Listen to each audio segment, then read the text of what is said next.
Bonjour à tous, aujourd'hui c'est une recette et 4 mains. C'est une collaboration avec mon amie Alia de la chaîne Cooking with Alia. On a choisi de vous présenter ce beau feuilleté au poisson.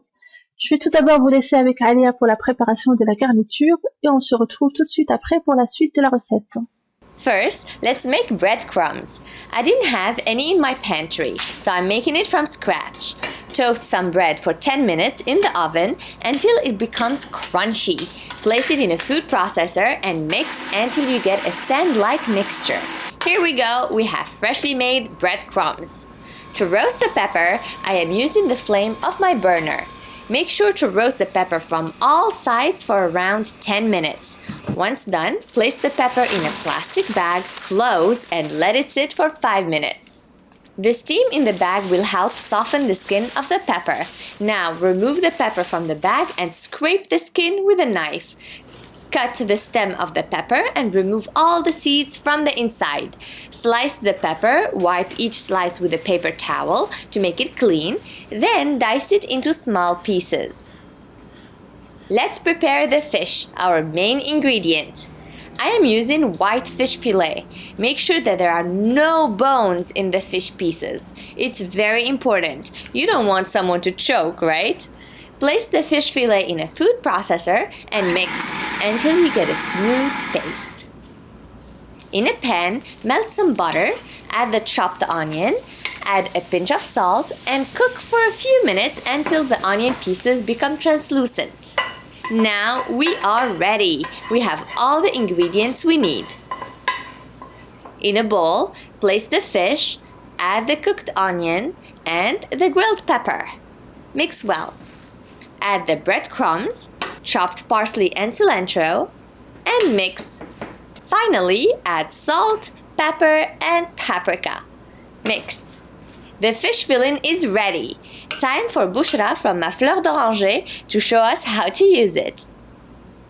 Avec le hachis de poisson que nous a préparé notre chère Alia, j'ai envie de faire un feuilleté au poisson. J'ai donc le poisson bien sûr.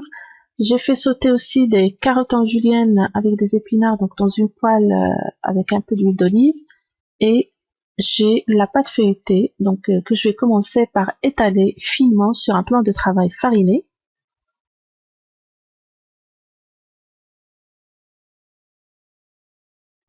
On va essayer de donner une forme de poisson à notre feuilleté. Donc j'ai découpé un poisson en carton que j'utilise pour couper la pâte. Si vous avez des enfants, je pense qu'ils seront ravis que vous leur confiez cette mission. Je ne sais pas ce que vous pensez de mon poisson, mais moi je trouve que ça ressemble plus à une baleine.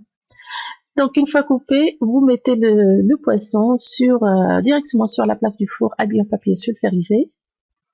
Bien sûr, si vous avez un emporte-pièce sous forme de poisson, c'est l'idéal, mais nous on part du principe que vous n'en avez pas. Sinon, vous pouvez faire n'importe quelle autre forme, cercle ou carré, ce que vous voulez. En première couche, je vais mettre les carottes en julienne que j'ai fait sauter, qui restent croquantes. Une couche de poisson par-dessus. Et on termine avec une couche de feuilles d'épinards qu'on avait fait sauter dans un peu d'huile d'olive avec du sel et du poivre et une gousse d'ail. Je badigeonne les bords du poisson avec du blanc d'œuf avant de venir tout couper avec de la pâte feuilletée.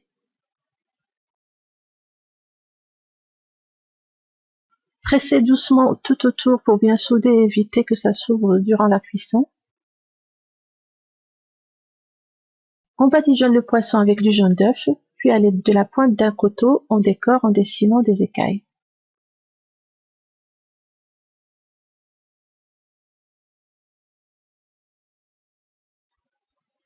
Je mets un grain de poivre pour faire l'œil du poisson et on va faire cuire dans un four préchauffé à 200 degrés pendant 20 minutes ou jusqu'à ce que le poisson soit bien doré, bien croustillant. Comme je vous ai dit, on peut adapter cette recette en petits feuilletés, en portions individuelles, en suivant toujours le même principe. Donc on choisit la forme qu'on veut et on superpose les couches de poisson et de légumes, puis on couvre, on badigeonne d'œuf et on fait dorer dans le four. À sa sortie du four, vous pouvez voir comment le feuilleté a pris une belle couleur dorée. C'est croustillant et quand on le coupe, on a cet effet de couches de différentes couleurs que je trouve appétissant et très sympa. Je me suis bien amusée à le faire, surtout en cette forme de poisson. Vous pouvez aussi l'adapter comme vous voulez, selon votre goût, en mettant des légumes que vous aimez ou le poisson que vous aimez. J'espère que cette recette vous a plu, que vous allez l'essayer. Je vous dis bon appétit et à la prochaine.